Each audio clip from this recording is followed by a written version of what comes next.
Como é bom ter mais um culto, né? Mais uma oportunidade de reencontrar os irmãos, bater um papinho, que coisa boa, né? Vamos ficar de pé. Hoje vamos estar iniciando uma longa jornada, né?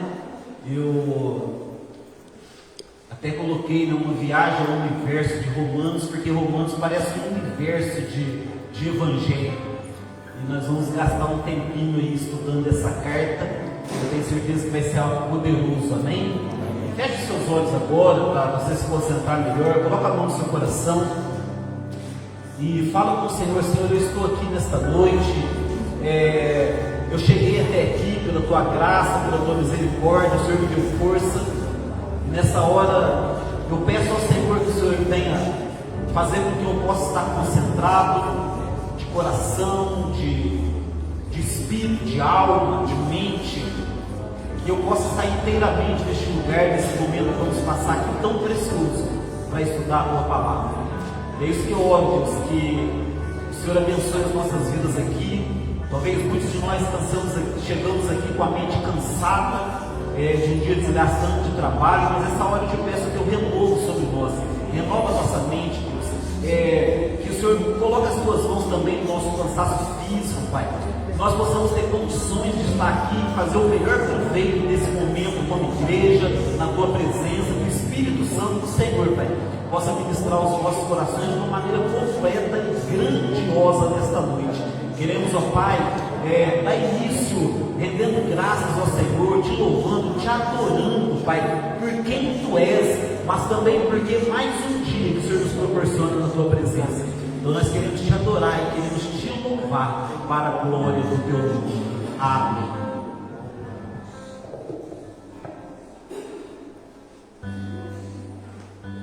Amém. Os irmãos me perdoem que eu estou um pouquinho resfriado, mas pelo sangue. Esse louvor que eu vou tocar agora, ele fala muito disso, da pregação de Jesus na cruz, que foi a verdadeira pregação que a gente tem que guardar dentro do nosso coração. Ele morreu para nos salvar, morreu pelos nossos pecados, e é pelo sangue dele que nós somos redimidos, e é pelo sangue dele que nós entendemos que nós somos pecadores, que nós somos lavados pelo sangue dele, e só o sangue dele é que pode curar, que pode nos trazer alívio, que pode nos restaurar as nossas forças. Amém?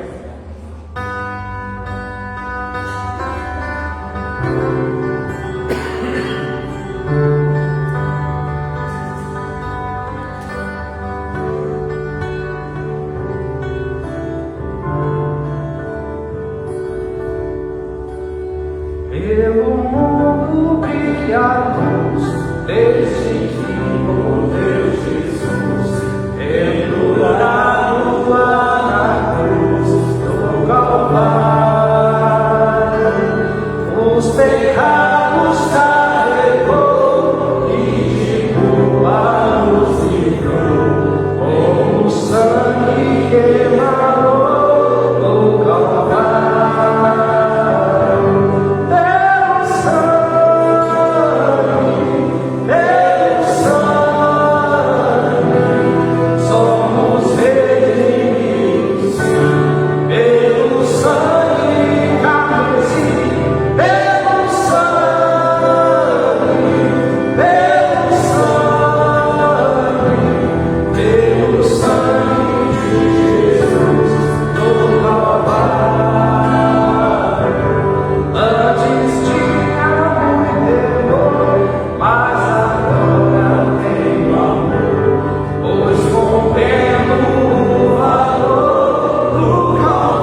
Aleluia. Pode se sentar.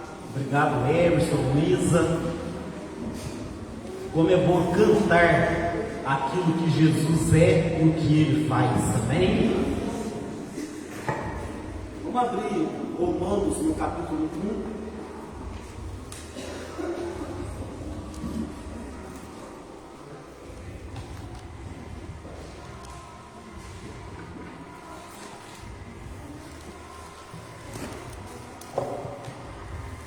Romanos, no capítulo 1, nós vamos ler do versículo 1 até o 7.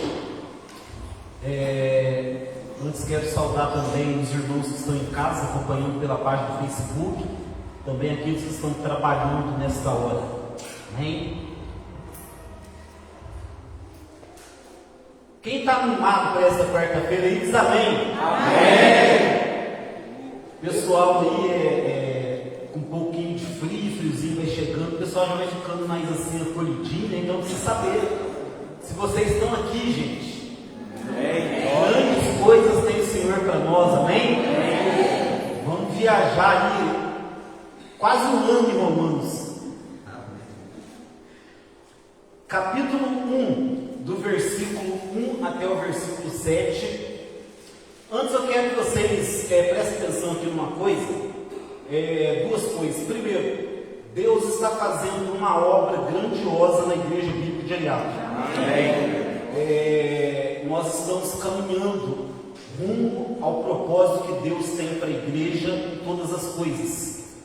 Há um tempo atrás, nós estávamos olhando para alguns ministérios, como o Ministério de Jovens, Ministério Infantil, há um tempo atrás até mesmo o Ministério de Louvor, e a gente humanamente não sabia muito bem o que fazer com esses ministérios. E Deus, de uma forma poderosa, levantou líderes para esses ministérios, tem usado eles com poder, com dedicação, e Deus tem encaminhado as demais áreas da igreja. Deus agora vem nos instruindo com algo muito precioso, que é a palavra dele, o ensinamento da palavra, o ensinamento do Evangelho. Então eu quero que vocês acompanhem e entendam tudo o que está acontecendo, tudo que Deus está fazendo neste lugar. Então é importante você não se deixar enganar talvez pela diminuição de membros, talvez pela diminuição de componentes de ministério, porque isso é necessário que aconteça quando Deus vai fazer algo, amém? Também eu quero que vocês compreendam muito bem aquilo que está sendo ensinado, Durante algum tempo, na semana, eu falei muito a respeito da gente tomar muito cuidado com alguns moveres, com algumas ondas que vêm, e também como se tem, por exemplo, cair no espírito, e se tem também a gente tomar muito cuidado com visões estranhas. E quando acontece no culto de domingo, a pastora sobe e ela testemunha que ela não conseguiu ficar de pé diante do poder de Deus. E então é necessário que vocês entendam. Eu sempre falei e frisei, quando estava ensinando, isso pode acontecer, Isso aconteceu na Bíblia, momentos onde a presença de Deus no lugar, na vida de uma pessoa, foi tão grande que ela, buscando a Deus ali, sentindo a presença de Deus, não conseguiu ficar de pé. Então, quando eu ministrei, eu falei a respeito disso, e o que nós não podemos fazer é movimentos, movimentos. Vamos fazer um movimento aqui, todo mundo tem que cair, todo mundo tem que ser impactado pelo poder de Deus, Não, nós precisamos buscar a Deus e Ele faz aquilo que precisa ser feito, amém? Também, quando eu estou falando a respeito de a gente tomar cuidado com visões, uma pessoa testemunha que Deus deu a ele uma visão daquilo que queria acontecer no culto, Então, glória a Deus, porque eu sempre falei que Deus é um Deus que mostra e um Deus que revela coisas, E quando isso vem de Deus, quando isso vem do Espírito, é algo genuíno e que acontece, amém? O Espírito testifica com o nosso Espírito, e aquilo que foi falado, aquilo que Deus mostrou, é o que vai acontecer, amém? Então nós precisamos acompanhar essas coisas, para que a gente entenda. Eu acredito que quanto mais nós vamos desenvolvendo no estudo da palavra, no conhecimento do verdadeiro Evangelho, o Espírito Santo vai começar a agir com poder, tanto nas nossas vidas, quanto na vida da igreja. Amém? Romanos 1, de 1 a 7, vamos lá. Hoje, nós vamos apenas ver a introdução que Paulo ele faz nessa carta aos Romanos, mas lá, logo nessa introdução, nós podemos tirar algumas coisas poderosas para as nossas vidas. E hoje, essa primeira parte, que nós vamos ver do capítulo, do versículo 1 ao 7, nós vamos responder um pouco o que é o Evangelho, tá bem? Então vamos lá. Paulo, servo do Senhor Jesus Cristo, chamado para ser apóstolo, separado para o Evangelho de Deus, o qual ele havia prometido anteriormente, por meio dos seus profetas nas Escrituras Sagradas, acerca de seu filho, que humanamente nasceu na descendência de Davi, e com poder foi declarado Filho de Deus, segundo o Espírito de Santidade, pela ressurreição dentre os mortos, Jesus Cristo, o nosso Senhor. Por intermédio dele e por causa do seu nome, recebemos graça e apostolado, para chamar dentre todas as nações um povo para a obediência que deriva da fé. E vós igualmente estáis entre os chamados para pertencerdes a Jesus Cristo. A todos que estáis em Roma, amados de Deus, convocados para serem santos, graça e paz a vós da parte de Deus, nosso Pai, e do nosso Senhor Jesus Cristo. Amém? Irmãos, a igreja sempre ela se esforçou, né? A mensagem da igreja sempre foi, desde que surgiu a igreja, a mensagem da igreja sempre foi: Jesus Cristo, Deus pela sua graça salva os pecadores através da fé em Jesus Cristo. Essa é a mensagem característica da igreja. A igreja ela tem várias atividades, ela se envolve em questões sociais, ela deve ajudar os necessitados, ela deve desenvolver programas onde as pessoas necessitadas sejam atendidas, ela deve se envolver também na sociedade. A igreja ela tem que desempenhar vários papéis, mas a mensagem da igreja, o que deve mover a igreja é a mensagem que diz, a boa notícia que diz: Deus salva o pecador de graça através da fé em Jesus Cristo. Amém? Essa é a mensagem da igreja. Mas desde o início, a igreja ela teve que lutar para manter essa mensagem pura, para defender essa pureza que é a verdade do Evangelho, essa boa notícia do Evangelho. Porque desde o princípio surgiram heresias, surgiram evangelhos estranhos, e que a igreja teve que combater e tem que combater até os dias de hoje. Por exemplo, logo na época de Paulo, surgiram os judaizantes, que nada mais eram que judeus convertidos ao cristianismo, e que começaram a introduzir no meio da igreja a ideia de que para ser salvo precisava sim crer em Cristo como seu Salvador, mas também guardar as obras da lei de Moisés. Então, essa era a mensagem dos judaizantes, confrontando contra essa pureza, essa verdade do Evangelho, que somente Jesus Cristo salva, que Deus salva o pecador de graça pela fé em Jesus Cristo. Ainda no tempo de Paulo, ainda no primeiro século, surgiu os libertinos. O que eram os libertinos? Eles diziam assim: essa mensagem do Evangelho é boa demais, né? Essa sim é uma boa notícia, porque já que Deus salva o pecador de graça, então não importa o que eu faça, não importa como eu viva, né? Eu estou salvo, independente da maneira que eu vivo. Então surgiu no meio da igreja esse tipo de pensamento, né? E os libertinos e a igreja então teve que combater isso, porque nós sabemos que quando nós realmente vamos até Cristo pela fé, a nossa conduta luta é transformada pela fé que nós temos nele. Amém? Então, os libertinos, eles foram duramente combatidos. Quando chegou no segundo século, aí surge o gnosticismo, que nós falamos tanto, né, na carta aos Colossenses, que era um outro tipo de evangelho, um evangelho secreto que era uma mistura de religiões, né, e que era uma tentativa, né, de misturar o cristianismo e as filosofias gregas, né, que eram muito difundidas naquela época, e também as religiões que falavam de mistério, né? Tanto que nós vimos que Paulo, ele combate isso dizendo que todo o mistério está revelado em Cristo Jesus, ou já foi revelado em Cristo Jesus. Então isso foi combatido pela igreja no segundo século, até que finalmente, né, no quarto século, né, esse gnosticismo realmente ele sai do meio da igreja, mas aí vem a institucionalização da igreja, institucionalização da igreja, né? O que é isso? A igreja se tornou um império, um grande império, comandado por um papa que a igreja considerava infalível, embora ele seja homem.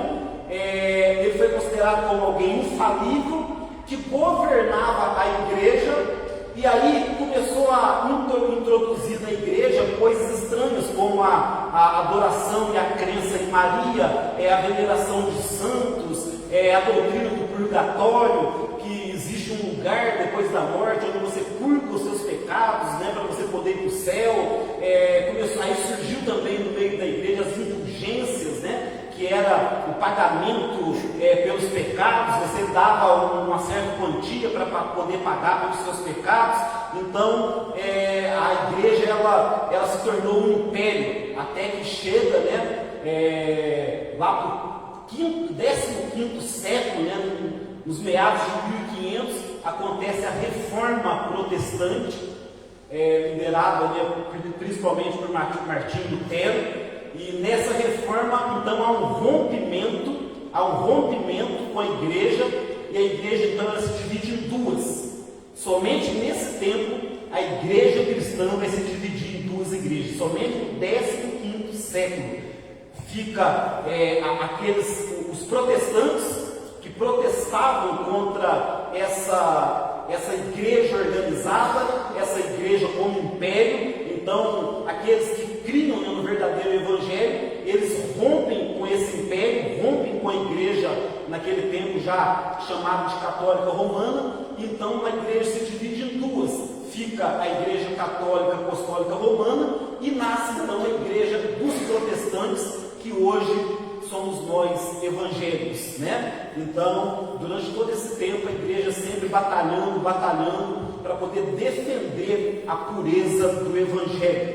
Mas acontece que aí surge, né, também, muito tempo depois da Reforma Protestante, surge o liberalismo teológico, que falava que a ciência provou que Deus não existe, e que a Bíblia, né, ela estava errada, e que Jesus Cristo foi apenas um profeta, e que os discípulos dele inventaram toda essa história, que ele morreu na cruz e depois ressuscitou. Já nos nossos dias mais recentes, né, esse liberalismo também caiu por terra, sendo combatido pela igreja.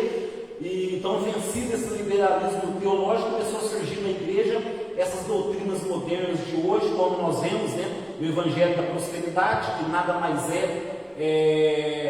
do que um evangelho triunfalista, né, que começou na Alemanha, foi para a Inglaterra e chegou aqui no Brasil. Esse evangelho que nós denominamos de evangelho da prosperidade, o triunfalismo, onde prega que nós devemos buscar um Deus, e que a principal razão da gente buscar esse Deus é que Ele vai abençoar as diversas áreas da nossa vida, como abençoar o nosso casamento, fazer a gente ter um bom casamento, ter um bom carro, uma boa casa, não ficar doente, e se é assim, significa que eu sou uma pessoa abençoada por Deus.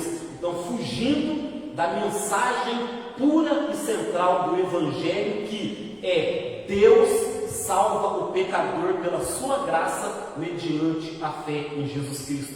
Esta é a verdade central do Evangelho. Amém? Que em hipótese alguma ela deve ser negociada.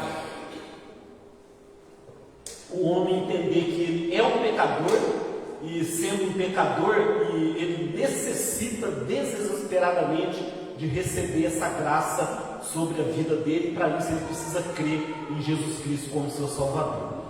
Diante de tudo isso, uma pergunta ela surge: o que é o Evangelho?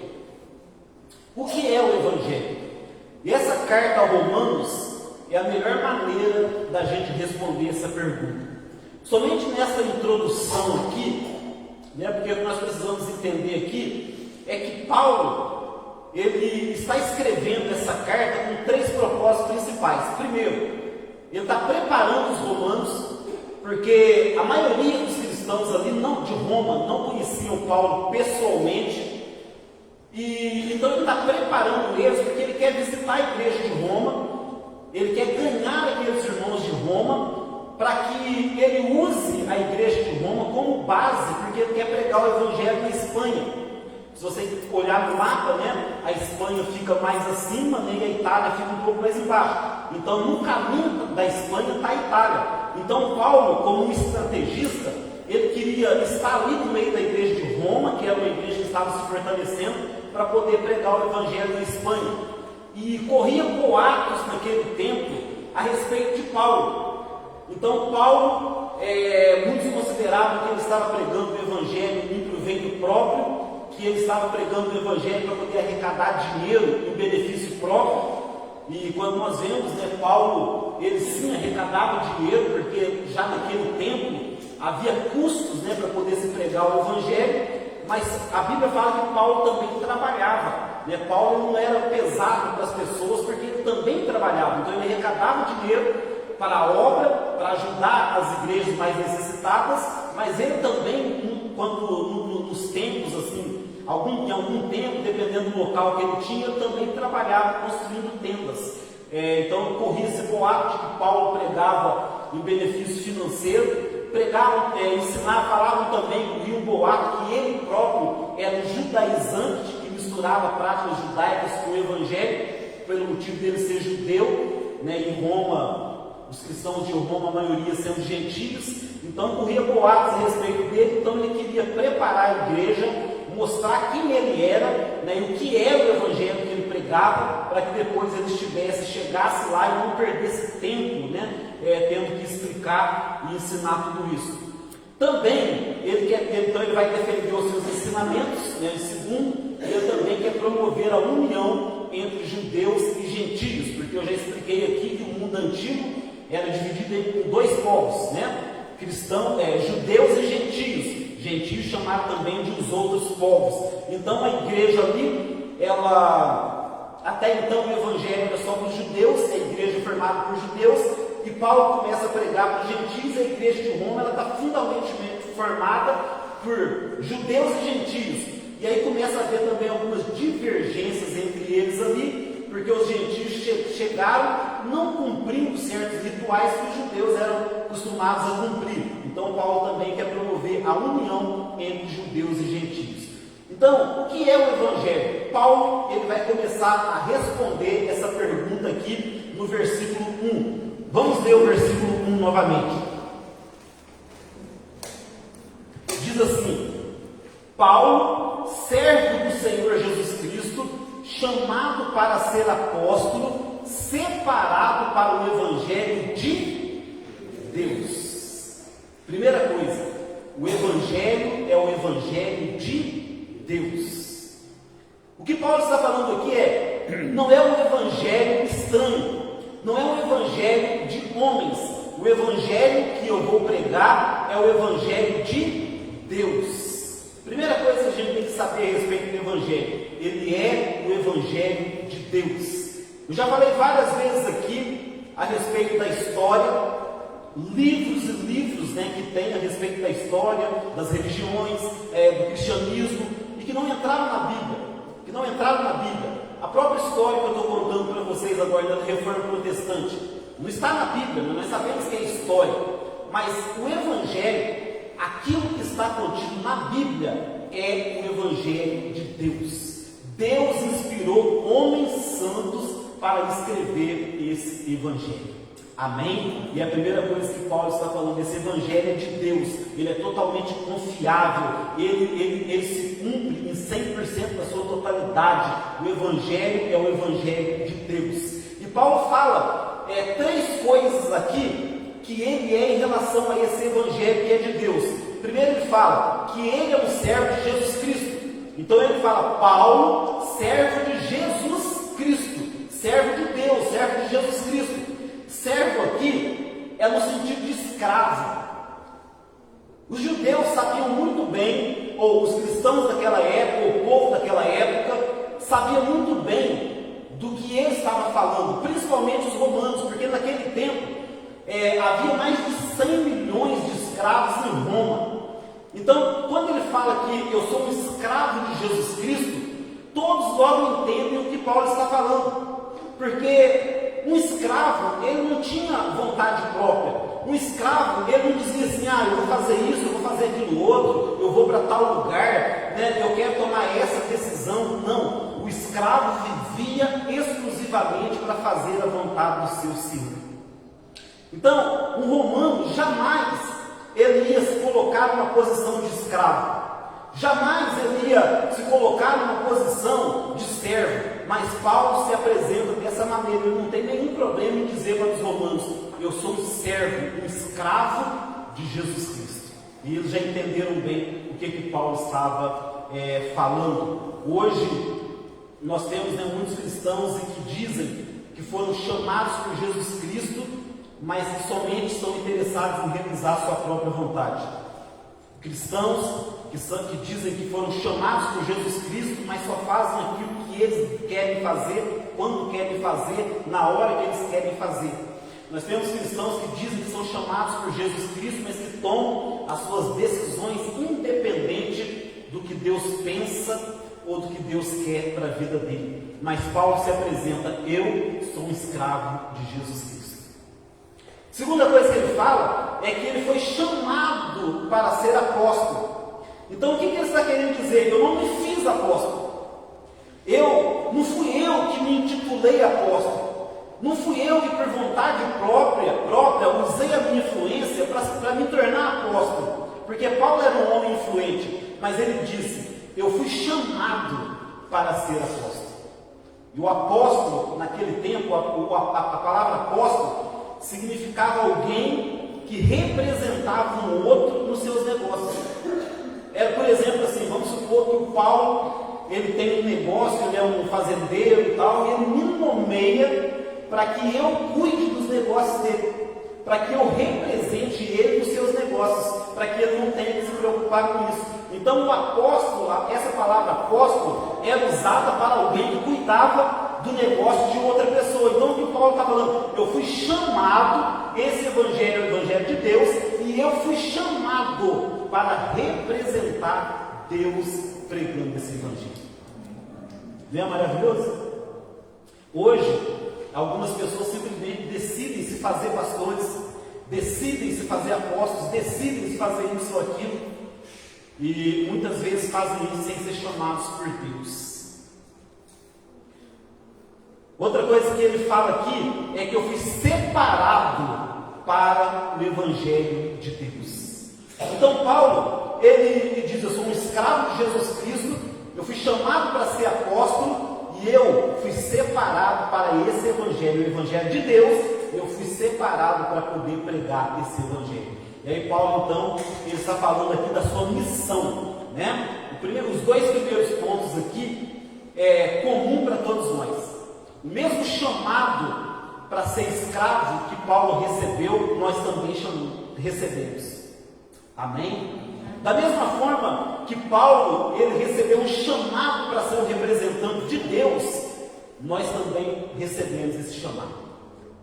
Porque a palavra de Deus vai dizer mais para frente que todos nós somos embaixadores de Deus. É a mesma palavra, o mesmo significado de embaixador é o significado de apóstolo, porque o embaixador é aquele que representa uma nação em outra nação. Amém, gente? Então, em primeiro lugar, o que é? O Evangelho é o Evangelho de Deus. Segundo lugar, vamos ler o versículo 2. O qual ele havia prometido anteriormente por meio dos seus profetas nas Escrituras Sagradas. Segundo lugar, o Evangelho é uma promessa antiga de Deus. Aleluia! Paulo está falando aqui, olha, esse Evangelho surgiu agora. Não é como o gnosticismo, não é como essas religiões que surgiram agora, não. O Evangelho foi prometido por Deus lá nos tempos antigos, através dos profetas. O Evangelho é uma promessa que vem lá do Velho Testamento, vem de milhares de anos atrás, porque esse Evangelho, os profetas falaram a respeito dele. Porque quando a gente vai na Bíblia, desde Gênesis, Deus está prometendo o Messias. Quando um homem peca, né, Deus fala assim, olha, da tua semente, né, eu suscitarei da semente da mulher alguém, né, que vai pisar na cabeça da serpente, da semente da mulher. Eu vou levantar alguém, eu vou suscitar alguém da descendência da mulher, né, que vai derrotar o inimigo, que vai derrotar a antiga serpente, profetizando a respeito de Jesus nascendo através de Maria. Então, desde Gênesis, Deus está prometendo o Messias. Sabe o que isso mostra para nós? Aquilo que eu sempre falo aqui, não é que as coisas foram acontecendo, Deus não imaginava que o homem ia pecar, aí o homem pecou, aí Deus, nossa, agora o que eu vou fazer? Já sei, vou fazer uma coisa, e agora? Aconteceu isso, nossa, não esperava. Não, Deus sabia de tudo, antes de criar o homem, antes de criar o universo, Deus já sabia, ele já arquitetou um plano de acordo com tudo aquilo que ele sabia anteriormente que ia acontecer. Porque é atributo de Deus, a presciência é um atributo de Deus. Deus está ciente de todas as coisas antes delas acontecerem. Então ele está falando assim, olha, esse Evangelho, ele foi prometido anteriormente. Então, desde Gênesis, mais tarde, Deus ele chama Abraão e ele faz uma promessa. Abraão, da tua descendência serão benditas todas as famílias da terra. Passou, né, o tempo do Gênesis, Deus chama Abraão, Deus agora quer separar para ele um povo, então ele chama Abraão e ele diz, da sua descendência serão benditas todas as famílias da terra. Ele está falando de Jesus Cristo. Ele está falando que de Abraão vai vir uma descendência que vai culminar na vinda do Salvador. Deus falando através dos profetas, prometendo através dos profetas. Depois vem Moisés, então é dada uma lei a Moisés para os israelitas. Quem são os israelitas? Descendência de Abraão, o povo de Abraão, a quem Deus tinha falado da tua descendência. Então entre eles está Moisés, está o povo de Deus, né? Então dentro da lei de Moisés, Deus coloca o sacrifício de animais.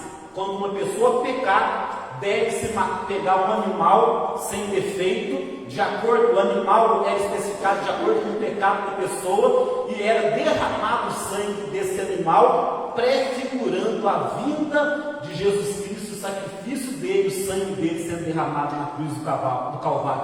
Era uma promessa de Deus. Vai vir o Salvador, que vai morrer numa cruz, vai derramar o sangue dele para poder perdoar o pecador.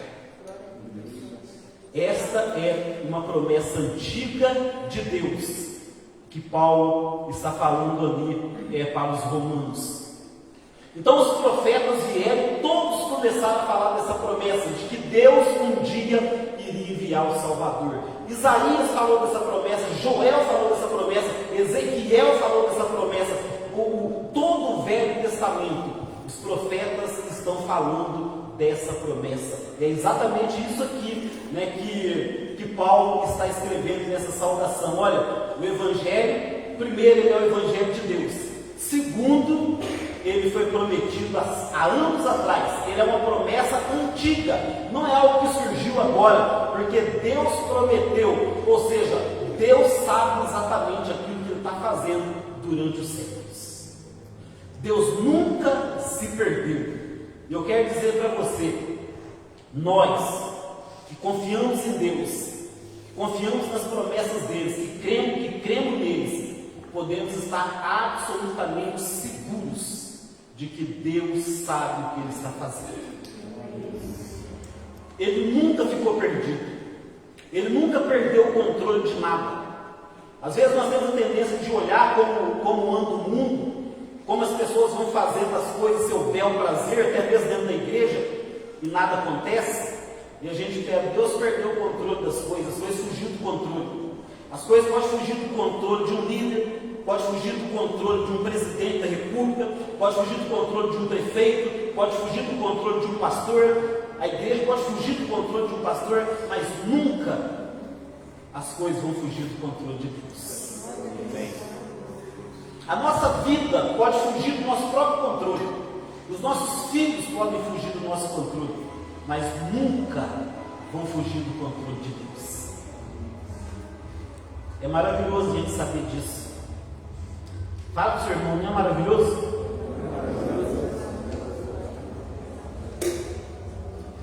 Terceiro, então vamos lá. Primeiro, o que Paulo fala que é o Evangelho? É o Evangelho de Deus. Segundo, é uma promessa antiga de Deus. Terceiro, versículo 3 e versículo 4.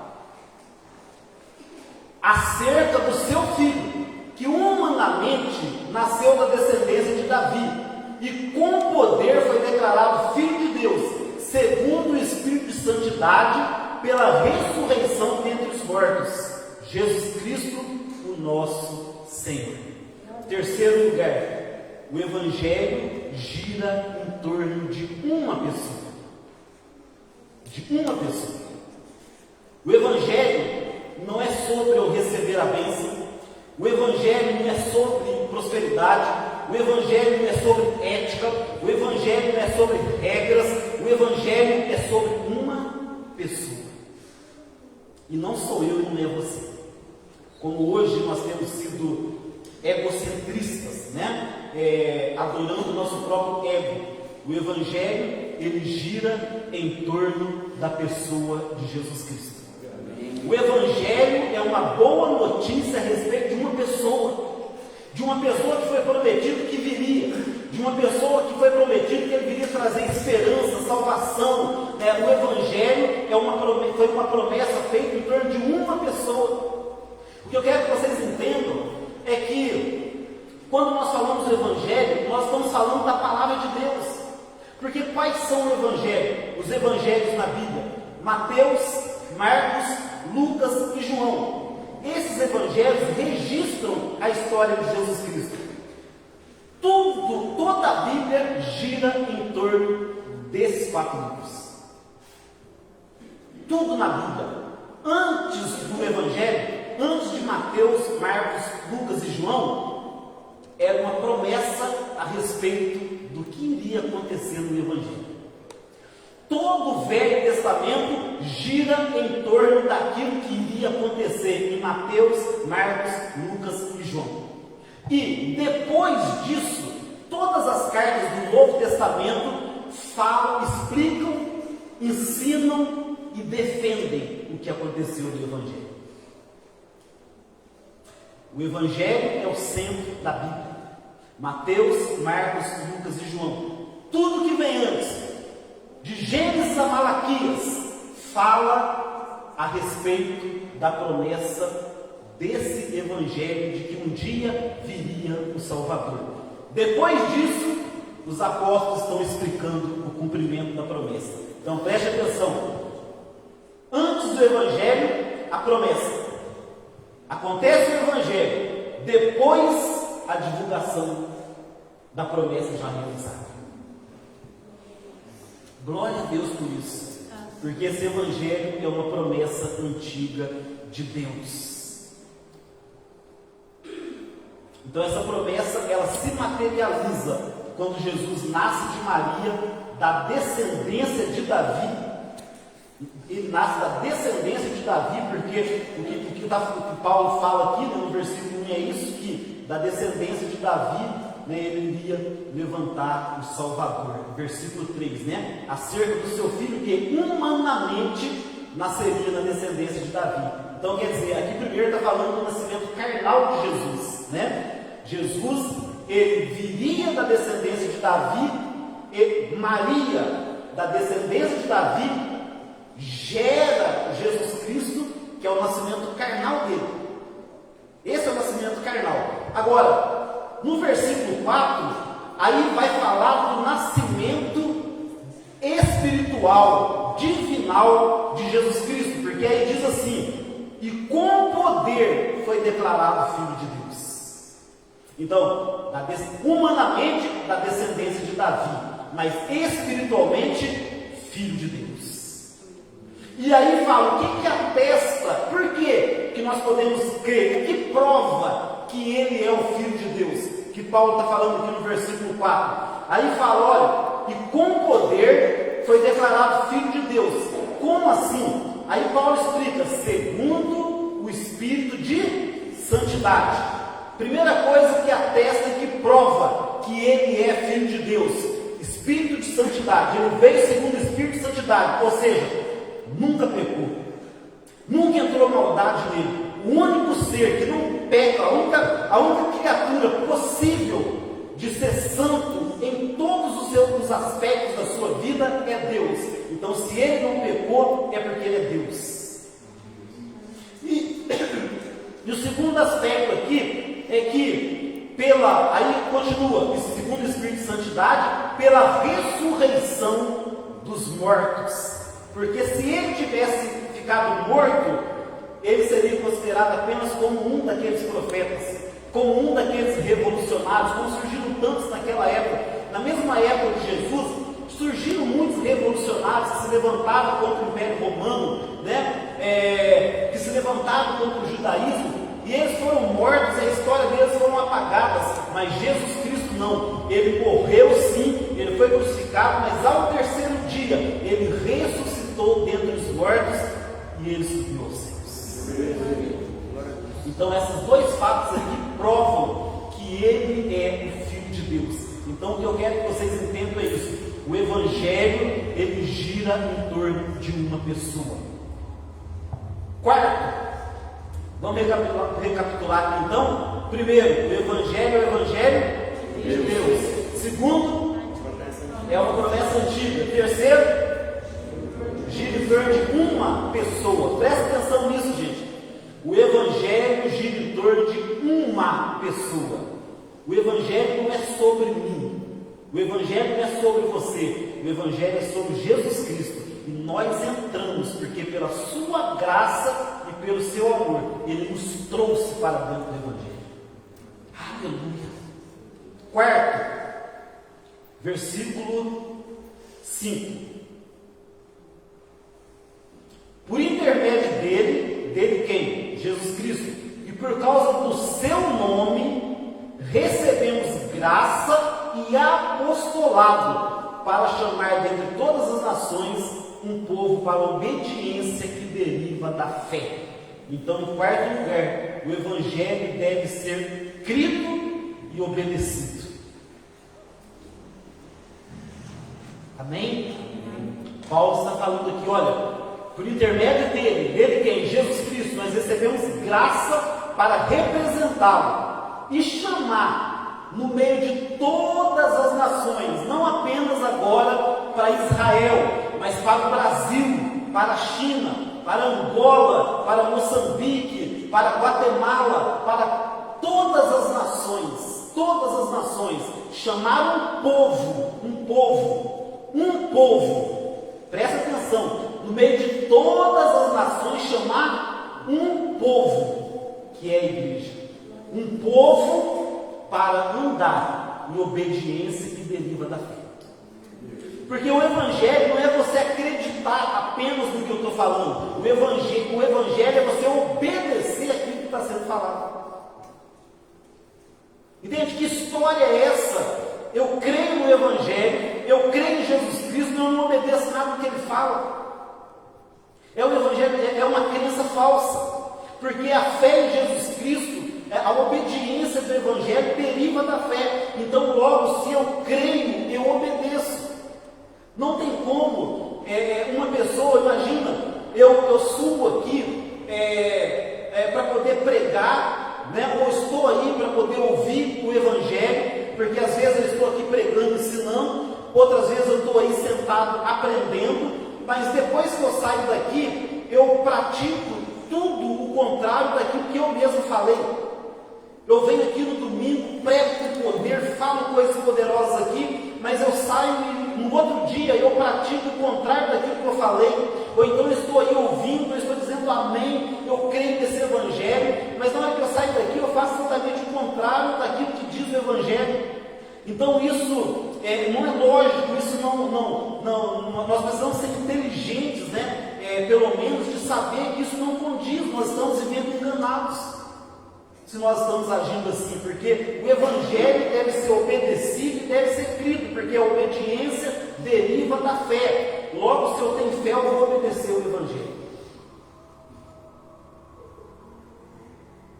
Então a crença no Evangelho envolve obediência e fé, porque não é só você acreditar, mas é obedecer esse Cristo e se render ao senhorio dele. E quando Paulo fala isso, se render ao senhorio dele, quando Paulo está falando essa parte aqui do Evangelho de obediência, os romanos sabem muito bem do que ele está falando, porque havia 100 milhões de escravos, a maioria tinha escravo. Então ele sabe, se ele está falando isso, obediência como escravo, significa se render ao Senhor, se render ao Senhor. Porque se eu naquela época sou um escravo e o Paulo é o meu Senhor, tudo o que eu vou fazer, eu dependo do Paulo. Tudo que eu for fazer, eu dependo se ele aprova ou não. Tudo que eu for fazer, ele vai ter que falar se eu posso fazer ou não. Em tudo, todas as minhas decisões, eu vou ter que ir até ele. Vai ter coisas que ele vai me mandar fazer, ele vai me dar certas ordens, mas outras coisas que eu tiver vontade de fazer, que eu quiser fazer, que eu quiser decidir, onde eu quiser ir, eu vou ter que ir até ele. O escravo tinha que pedir permissão até mesmo para falar.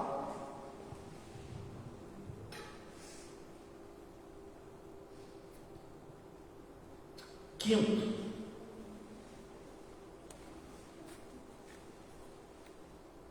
versículos 6 e 7.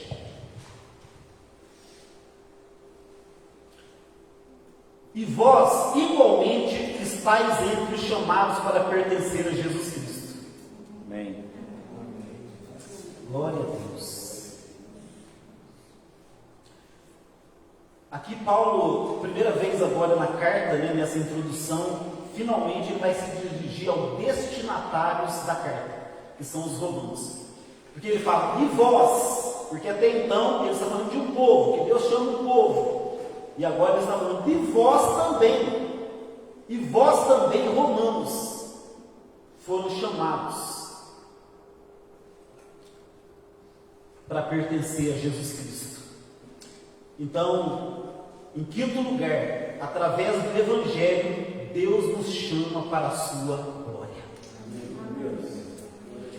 Deus não nos chama de outra forma, somente através do Evangelho. Por isso que eu digo aqui que não tem esperança para as pessoas serem salvas se a igreja não pregar o Evangelho para elas. A única maneira de uma pessoa ser salva é através do Evangelho. Nenhuma outra mensagem é capaz de salvar uma pessoa. É claro, sim, a pessoa ela pode ser salva de uma depressão sem o Evangelho. Ela pode ser salva de um alcoolismo sem o Evangelho. Ela pode ser salva de um vício sem o Evangelho. Mas para uma pessoa ser salva do inferno é somente através do Evangelho.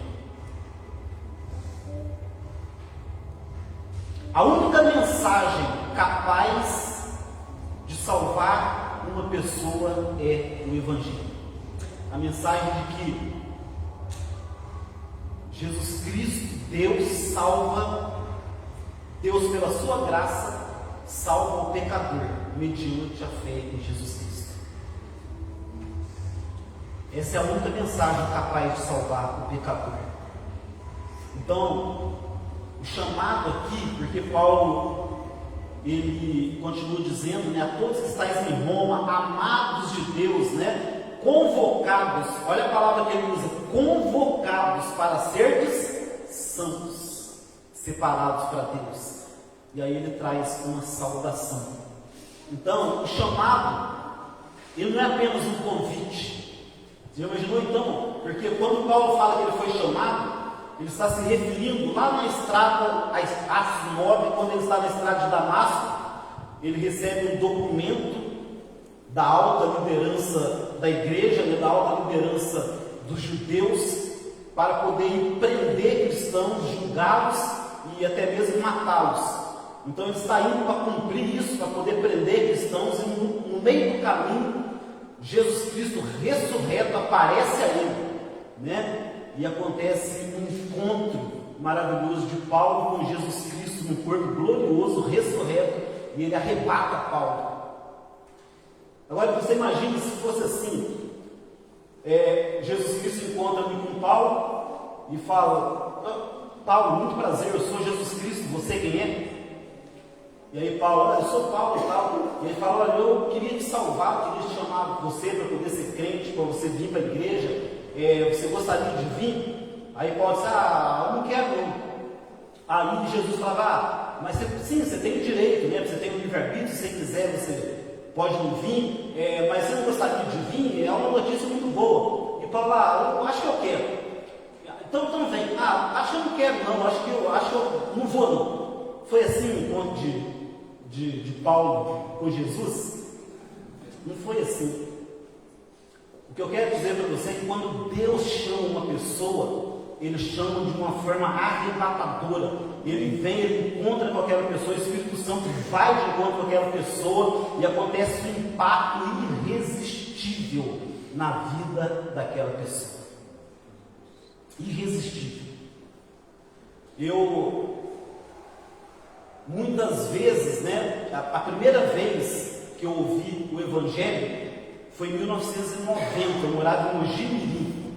Eu tinha 17 anos, e tinha um dos jovens lá, ele era crente, ele era da igreja metodista, e ele me deu a gente sentava depois da janta, depois das novelas, a gente sentava um pouco lá na praça, a gente morava assim, tipo um alojamento, era numa praça que tinha lá, a gente sentava na praça e começava a falar da Bíblia para mim, falar coisas da Bíblia, e me deu uma Bíblia, eu gostei, eu visitei algumas vezes, eu fui na igreja junto com ele, mas o mundo, as coisas falavam muito mais alto no meu coração. Eu não queria saber daquilo, e ele sempre falava: não, você pode vir, né? E eu falava: uma hora eu vou. Mas um dia, no ano de 1995, a Inês, eu estava morando no interior de São Paulo, a Inês estava morando em Alfenas, e eu não tinha conseguido levar ela para lá ainda. E eu cheguei no final de semana, depois de um jogo, e ela falou para mim assim: olha, eu fui numa igreja e vamos lá visitar essa igreja. E eu falei para ela: eu não quero saber de ir na igreja não, a gente eu tenho um dia aqui para ficar com você, eu vou na igreja, vamos sair, vamos beber e tudo. Ela falou assim: tá, vamos sair para beber, mas eu só vou se for comigo primeiro na igreja, o culto acaba cedo e aí depois a gente vai embora. Eu falei: ok. Aí fui, né, com ela na igreja. Naquele dia eu recebi um chamado de Deus que foi irresistível. Ninguém perguntou para mim: você não quer, você não gostaria? Não. O Evangelho veio, o Espírito Santo veio, fez uma obra na minha vida, me arrebatou, e ali me aconteceu um encontro, um chamado de Jesus Cristo para a minha vida, para que eu pudesse ser um crente em Jesus Cristo. E não teve como eu resistir. Por mais que eu não gostasse de crente, por mais que eu não quisesse ser crente, por mais que eu queria continuar com a minha vida que eu tinha no mundo, eu não consegui resistir. É claro que depois aconteceu um processo na minha vida, né, para que eu fosse me largando das coisas, né, mas naquele dia aconteceu um arrebatamento da minha vida para Jesus Cristo. E eu quero dizer que se você está aqui, você é um crente em Jesus Cristo, recebeu um chamado dele, foi dessa forma que aconteceu com você. E se não aconteceu ainda, escute, por favor. Se não aconteceu ainda, precisa acontecer. Quando ele chama, não importa mais nada. Não importa mais nada. Eu posso até ir na igreja por causa da namorada, que foi o meu caso, não estou falando de ninguém não, que foi o meu caso. Eu posso até ir por causa da namorada, mas se Jesus Cristo não me chamar, a hora que eu largar da namorada, o que vai acontecer? Eu vou sair, vou embora. Mas se Jesus Cristo me chamar, eu vou ser arrebatado, eu posso largar da namorada, pode acontecer o que for, que de Jesus Cristo eu não largo nunca mais. Gente, estou falando de mim próprio, que aconteceu comigo, viu? Então vamos concluir, só recapitular o que nós falamos então. Primeiro, o Evangelho são as boas notícias que procedem de Deus. Amém? O Evangelho é de Deus, uma boa notícia que foi prometida no Velho Testamento, cumprida, e agora nós estamos vivendo isso. Uma outra coisa que é importante dizer, né? Em relação aos ministérios, apóstolos, profetas, evangelistas, pastores e mestres. 5 etapas. Deus usou os profetas para trazerem a promessa. Deus usou no passado os profetas para trazer a promessa. Depois Deus usou os apóstolos para registrarem o cumprimento da promessa. Acompanhe a ordem das coisas. Ele usou os profetas para trazer a promessa, para fazer a promessa. Usou os apóstolos para testificar, registrar o momento em que a promessa se cumpriu. Hoje, Deus usa os evangelistas para anunciarem que a promessa já se cumpriu, que a boa notícia já aconteceu. E Ele usa os pastores e os mestres para cuidar e ensinar a respeito desse evangelho da promessa que já se cumpriu. No passado, profetas e apóstolos. No presente, evangelistas, pastores e mestres, para poder continuar ensinando e cuidando da vida das pessoas em relação a esse evangelho. Amém? Então, primeiro, o evangelho são as boas notícias que procedem de Deus. Segundo, o evangelho foi antecipado há muito tempo atrás, foi prometido por Deus desde os tempos antigos.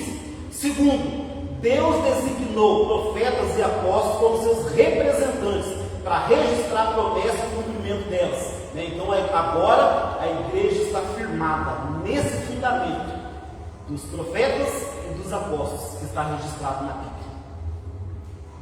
Quarto, o evangelho é sobre Jesus Cristo. O evangelho é sobre Jesus Cristo. Repitam para mim, o evangelho é sobre quem? Jesus Cristo. Então preste atenção, se eu e você estamos na igreja por causa de qualquer outro motivo, nós estamos sendo enganados.